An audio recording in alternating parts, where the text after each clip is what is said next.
लगभग 150 साल पहले की बात है। ढोलकपुर गांव के एक कोने में एक परिवार रहता था। उस परिवार में था पीहू, उसका बड़े भाई साहुर और उनके मम्मी पापा। एक सुबह पीहू और साहुर घर के बाहर खेल रहे थे और अंदर उनकी मम्मी किचन में खाना बना रही थी। वो थोड़ी जल्दी में थी और तभी अचानक उनके कपड़ों में आग लग जाती है। वो चीख चीख के चिल्लाने लगती हैं। पीहू और साहुर मम्मी की चीख सुनकर भागकर अंदर आते हैं और जैसे ही मम्मी को जलते हुए देखते हैं वो चिल्लाते हैं, पापा जल्दी आओ पापा। पापा भागकर आते हैं लेकिन मम्मी को बचाने के लिए जैसे ही हाथ बढ़ाते हैं उनके कपड़ों में भी आग पकड़ लेती है और कुछ ही सेकंड्स में दोनों जलकर राख हो गए।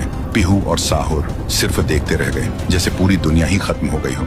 अब पीहू घर में अकेली रहने लगी और साहुर हर दिन खेतों में काम करता, सिर्फ इसलिए ताकि उसकी बहन भूख से ना रहे। एक पूर्णिमा की रात थी।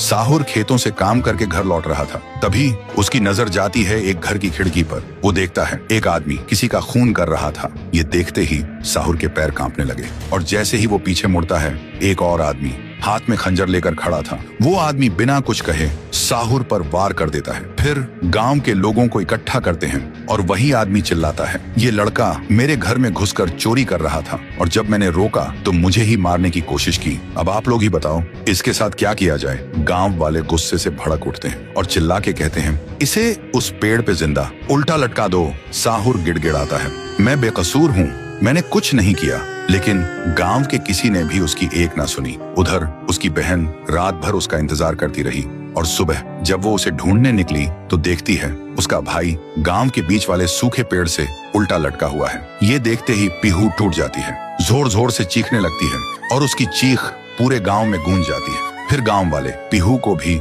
चोर का बहन कहकर गांव से निकाल देते हैं और तब से साहुर की आत्मा उस पेड़ के अंदर समा गई थी और पीहू गांव के बाहर एक झोपड़ी में रहने लगी थी। रोज एक पेड़ के नीचे बैठकर भीख मांगती थी लेकिन कोई भी उसे कुछ भी खाने को नहीं देता था। वो बस भूखी पेट पेड़ के नीचे लेटी रहती थी। साहुर भी अपनी बहन का दर्द महसूस कर पाता था लेकिन वो कुछ नहीं कर सकता था। फिर एक दिन पीहू रास्ते में खाना मांग रही थी और तभी एक नशे में चली गाड़ी ने उसे कुचल दिया था। तब से पीहू एक भूखी आत्मा बन गई जो हर गांव में भटकती थी, सिर्फ एक ही बात कहकर, मुझे भूख लगी है। ये सब याद करते ही तुंग तुंग तुंग साहुर की आंखों से आंसू टपकने लगते हैं और तभी उसे एक आवाज सुनाई देती है और बिना कुछ सोचे तुंग तुंग तुंग साहुर उस सूखे पेड़ के अंदर से निकलता है और अंधेरे में सीधा उस आवाज की तरफ चल पड़ता है। तो दोस्तों, अगर आप चाहते हो कि अगले पार्ट में पीहू, गुड़िया और तुंग तुंग तुंग साहुर की पावर दिखाई जाए तो इस वीडियो को 2 लाख लाइक्स तक पहुंचाओ,